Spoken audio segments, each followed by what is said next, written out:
everyone, and welcome to the Erasmus Podcast, a podcast where we discuss a wide array of topics related to the development and importance of Erasmus international students and mobility exchange programs. I am your host, Taryn Swartz, a former Erasmus Mundus alumni in Belgium and Spain, joining you live from Johannesburg, South Africa. Hello, everyone. Welcome to the Erasmus Podcast, where we are joining you from Johannesburg, South Africa. My name is Taryn Swartz, a former Erasmus Mundus alumni and current project manager of the Erasmus Photo Voice project. Many of you would probably be interested to know what exactly is the Erasmus Photo Voice project. It's a project that promotes Erasmus mobility programs to youth via online and on-site workshops and using photography and photo voice as a lens through which to document social and current realities of Erasmus students. My esteemed guest today is Ambassador Dr. Riina Kionka. She is currently EU Ambassador to the Republic of South Africa, and she's a very formidable guest. Previously, Dr. Kionka was the Chief Foreign Policy Advisor to the President of the European Council, Donald Tusk, who was former Polish Prime Minister. She was also an analyst to Radio Free Europe that was nominated for Nobel Peace Prize by former Estonian President Lennart Meri in 1991 for its significant role in the collapse of communism during the Cold War. She's worked with other esteemed diplomats and politicians, including Javier Solana, who was the former Secretary General in the EU, and she worked on the Human Rights Division, and currently she is South Africa's European Ambassador to South Africa. So just with that brief introduction, Dr. Kionka, as you know, I myself am a former Erasmus Mundus recipient, and literally this program has opened the world for me in terms of opportunities and international collaboration. And today's discussion today will be focused a bit on the advantages and the possibilities that Erasmus programs can offer to other youth in the world. Okay, so hi, Dr. Kionka, how are you? I'm fine, thank you. How are you? I'm very well, thank you. And it's such an honor to have you as our first guest for the Erasmus podcast. So just to start off, so being an ambassador, it sounds like quite a very important job. However, it's got such a kind of a blurry word. It's something that we kind of not quite sure exactly what role does an ambassador do on a day-to-day basis. So if you could maybe inform us. Sure. Thanks for the very kind introduction, and welcome to everybody who's listening today. An ambassador for the European Union is a little bit different from being an ambassador for a country, for a single country. For the European Union, you're representing 27 member states, and the interest of 27, and there's a lot of coordination work to make sure that our voice as Team Europe, we call it Team Europe, that our voice is unified, it's strong, it's stronger together, obviously. And so that's a big part of what the difference is between being an ambassador for one country and one for 27 countries. So it also means that what the EU delegation, which is like an embassy, we have delegations around the world for the European Union, and we focus on those parts of European policy that the European states do together. For instance, trade and investment, climate policy, and that sort of thing. So what a European Union ambassador does, or what I do on a kind of day-to-day basis, really depends on what the issues are that are hot on the agenda. So my day can range from anything from setting up, working on substance of human rights issues or regional foreign policy issues. What are we doing together with South Africa vis-a-vis Mozambique, Eswatini, Zimbabwe? It can go over to trade issues. I mentioned that the European Union trades as a bloc. And with South Africa, for instance, EU trade is around a quarter of all trade with around the world. So it's a big chunk, and investment is 40%. So it gives us quite a good platform with the government, with stakeholders, business. So I can be working on in-bone frozen chicken meat, for instance, on one day, or I could be looking at cooperation projects, launching maybe a monitoring of sanitary facilities in an informal settlement in South Africa, or we could be working on green or vaccine production, anything like that. And I have different sections in the delegation, just like you have different sections of an embassy. And the ambassador's role is basically to be the conductor. So you're making sure that there's a balance, that one part of the relationship is not undermining, is consistent with other parts, and so it really is like being a conductor. Oh wow, that's so interesting, and it seems quite daunting to manage so many different aspects. But I understand that is your skill set, Dr. Kionka. So I'm sure over all these years you fine-tuned it and are able to kind of conduct it with ease. Well, but let me jump back in here, because conducting an orchestra, the conductor is only as good as the players, as the musicians. So you have you have a terrific horn section, and maybe the string section needs a little work, and you work on what needs to, in order for the entire sound to be the way you want it to be, basically. So what I'm saying is that foreign policy and external affairs really it's teamwork. It's all about teamwork, and I have an excellent team here. Oh, I just love that analogy of the orchestra and the conductor. As I myself am a musician, and it's quite interesting to kind of compare the two in those terms, and it's very interesting to see. So, Ambassador, my second question is, can you tell me a little bit about who you are, your career, and what role international studies and exchanges have played in forming you as a person and a professional? Oh, that's a big question. How many hours do we have? Well, I grew up under very special circumstances. So I grew up in the United States as a dual citizen of Estonia and the United States, because I was born there. And from a very young age, I was interested in international relations, probably because of my family background, and studied that in university and in postgraduate as well. And it was kind of, it seemed like a natural step for me to move in that direction. But it's also because I have a natural curiosity about other cultures, other peoples, and how states can get along with each other or not, So I think in hindsight, it looks like it was just a natural path. Of course, when I think back to what I was like when I was in my early 20s, then maybe it wasn't so obvious and so clear-cut and linear. But this is the benefit of being older, as you kind of see things in with more clarity. Oh, that's so interesting, Ambassador, because I think it was in the Estonian Times, one of the newspapers, I read an article on you, and they said that you were an accidental ambassador. I thought it was quite...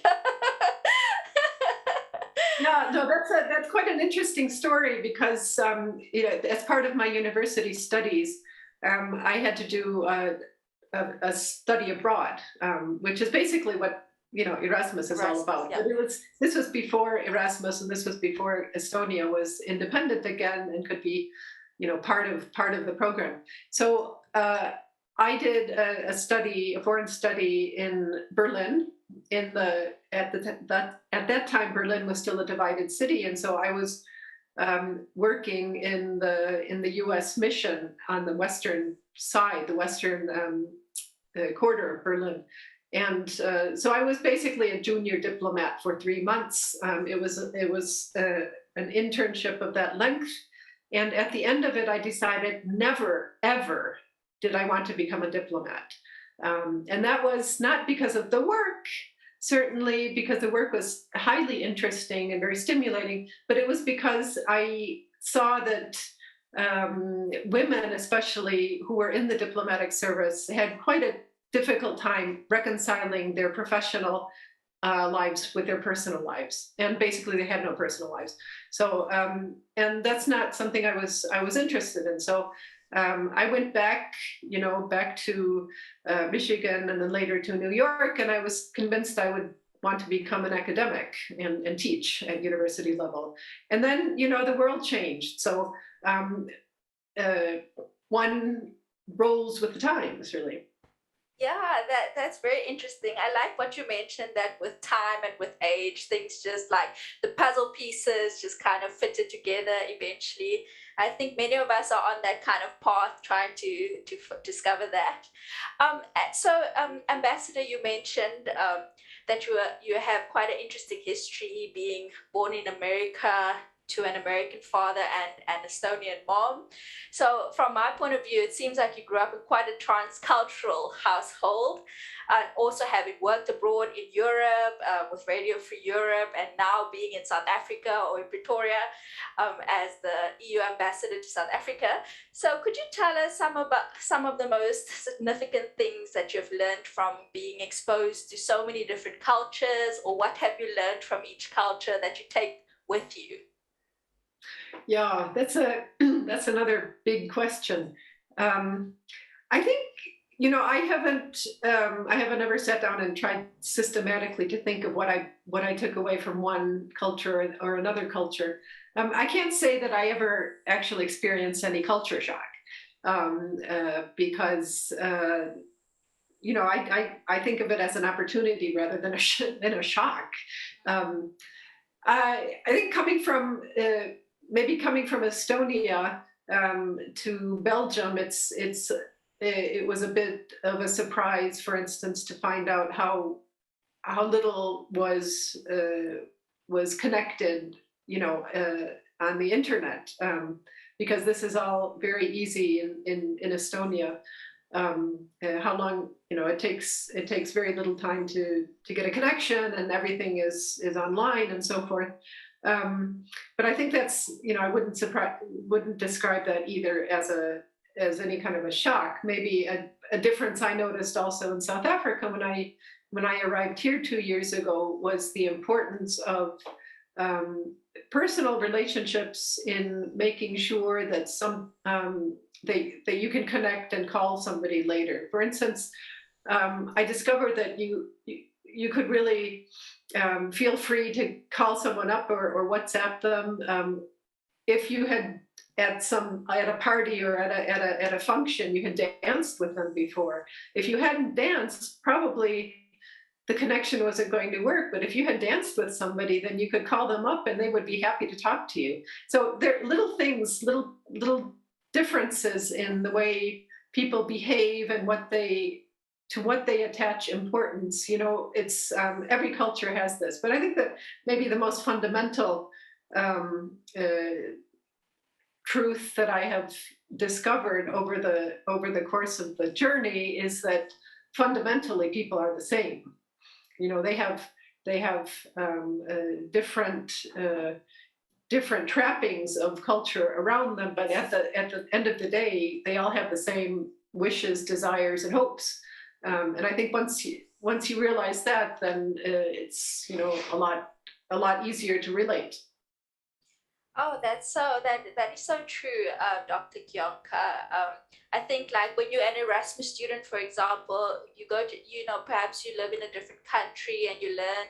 Each country has its own quite like interesting like idiosyncrasies or maybe world views, and yeah, you kind of eventually those borders break down, and then you kind of just understand that everyone, like you mentioned, are kind of, we all want the same things. So, Ambassador, that brings me to my next question. The European Commission has allocated nearly 3.9 billion euros in 2022 for its Erasmus Plus program for cross-border cooperation and international student mobility. What is the significance of investing into these programs? What's the importance of it and its outcome? Yeah, well, this is the Erasmus program is something we're extremely proud of and one of our most successful programs, I'd say, over the years. It's all about really giving young people the chance to live in another part of the EU, another member state, another culture with people they don't know, they've never met before, probably in a language they may be just learning still. That's how it started, the Erasmus program within the EU. And I think it's over 4 million students or so who have benefited from this program within the EU. But it seemed like such a successful way of building a kind of, I wouldn't say a common understanding, but a kind of European point of view, and exposing, young people to different perspectives and understanding that that we're all different, but we're all basically the same, just what I said. We decided at one point that it makes sense to expand that worldwide. And that's where the Erasmus Plus program came from, that I believe you have benefited from as well, Taryn. And so it's really about getting young people different perspectives, giving them the chance to do that, because it's a win-win. It's obviously a win for the students, for the young people, and it's certainly a win socially and societally for Europe. So it's at the end of the day, the basis of all interstate relations is interpersonal relations, and if you build on that perspective, you build tolerance, you build understanding. It's about building global understanding. Really, it's nothing rocket science. It's actually not a new idea. Different countries have tried to do this in different ways in the last 100 years or so. There's the Fulbright scholarship program that the United States runs. It was also set up after the Second World War in order to build person-to-person understanding. And Erasmus is like that too for the European Union. Yes, Dr. Kionka, I find that I love what you said about building global understanding and tolerance, because that definitely resonates very much with the Erasmus program in its entirety, and just in general, just human relationships with our different neighbors. Speaking of that, Dr. Kionka, so like I mentioned, I myself was an Erasmus Mundus scholarship recipient. The program was called Ematusa, and it definitely just opened up the world for me. So now I'm an alumni or like an alumni. I'm not the current generation. So you invest in people and relations. So could you tell us what role is there for alumni like myself or students that have gone through this program to kind of still keep connections with the EU and the programs that you offer? Yeah, I think the idea of having a network of alumni is a way for the former Erasmus students to pay back to their those young people who are coming after them. I remember clearly the first time I placed an op-ed in a major newspaper. A professor of mine helped me quite a bit editing, told me how to, how to pitch the argument, what the length should be, and that sort of thing. And later, when it was placed, I was very grateful. And he said, It's nice that you say thank you, but the way you actually pay this back is in the future, you help somebody else. You help somebody else get their first op-ed in, or you help somebody else make a connection with a professor or somebody in business whom they don't know.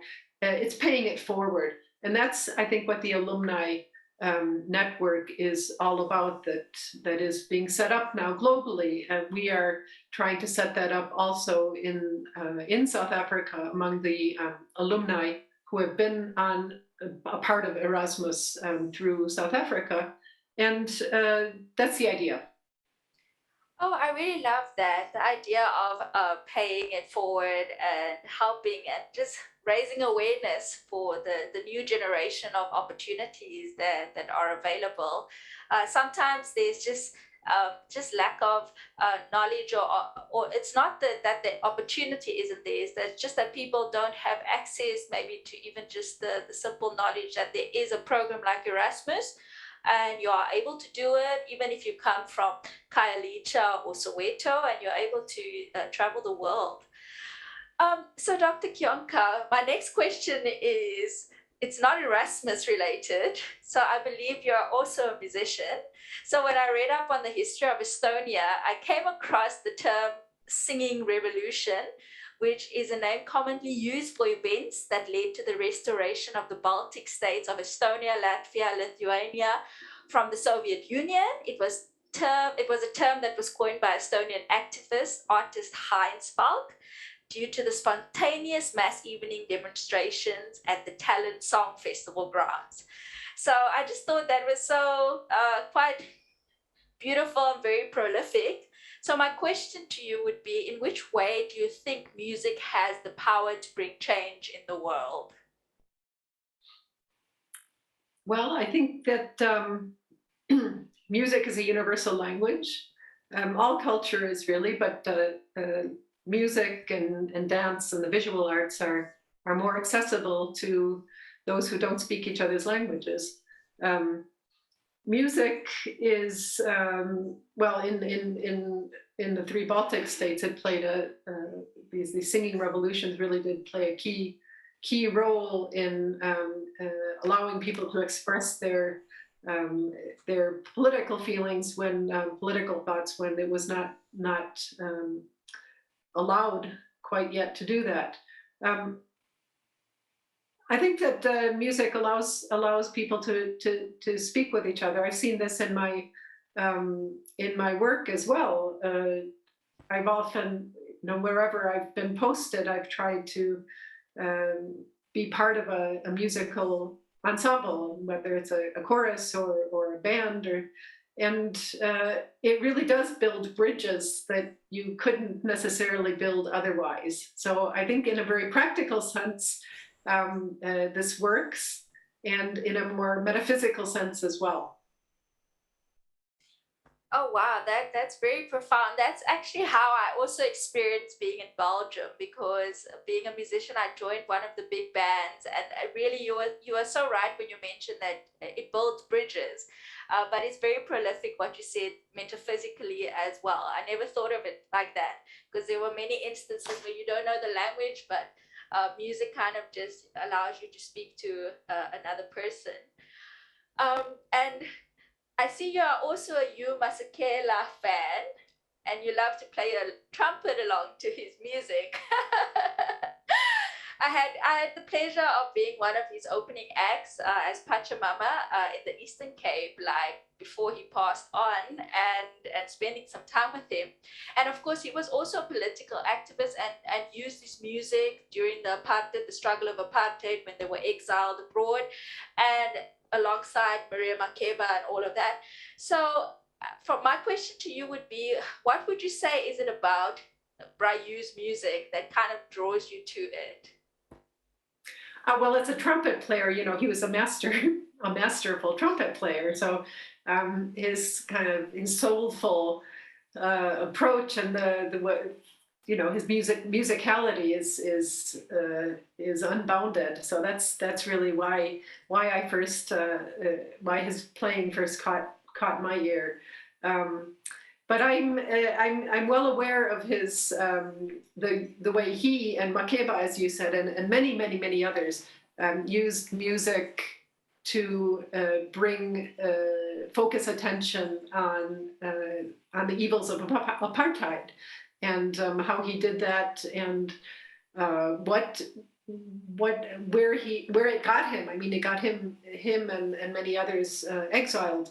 But I'm looking forward actually to learning more about his path, the more of the details beyond the music itself, because I've asked, as a holiday present, I have asked for his new, or the autobiography called Still Grazing. I hope to read that soon. Oh, wonderful. I didn't know his biography is out. I definitely would like to check that out. I mean, yeah, his music and just the way he was, and Soweto blues and all these kinds of things, it's quite uh, interesting and very to South African history. So, Dr. Ambassador Kionka, my final question to you would be, to anybody out there listening to this podcast and would like to get inspired, how are they able to access these types of Erasmus opportunities? Yeah, well, it's good that you asked this, because I'm certainly interested in getting people involved. There's an app for that. So you can download and explore the Erasmus Plus app for advice, for some inspiration on where you might be interested in going, or what doing, where and when. We have just launched the Erasmus Plus call for 2022. So I think the first step would be to download the app, read up on it, and make contact with your organization, whether it's a university or a training center or other organization you're affiliated with, and see if they're connected with us, and if not, you can connect them. Yes, definitely, Ambassador. We can even put the link of where they can find where they can find the app on this podcast, or in the sections where we will be promoting it. So, and any other links, if your team could send it to us, we'll be sure to promote it alongside this podcast. So, Ambassador Kionka, thank you so much for taking the time to do this interview. Do you have any last words you would like to? Last words of advice or encouragement, or anything you would like to say? Yeah, just get out there and seize the moment, seize the opportunities. There are so many opportunities available these days for young people. I know this because I have two kids myself around in their early 20s, and life is as the musical, as is said in the musical Mame, life is a smorgasbord, and most poor fools are starving to death. So don't be one of them. Get out there and grab those opportunities that are there. Oh, wow. Those are such wise words, Ambassador. Thank you so much for taking the time to speak with us today. It really was an honor, and just to get to know you and get to understand certain things about Erasmus that others might not know. So thank you so much, Ambassador. Thank you.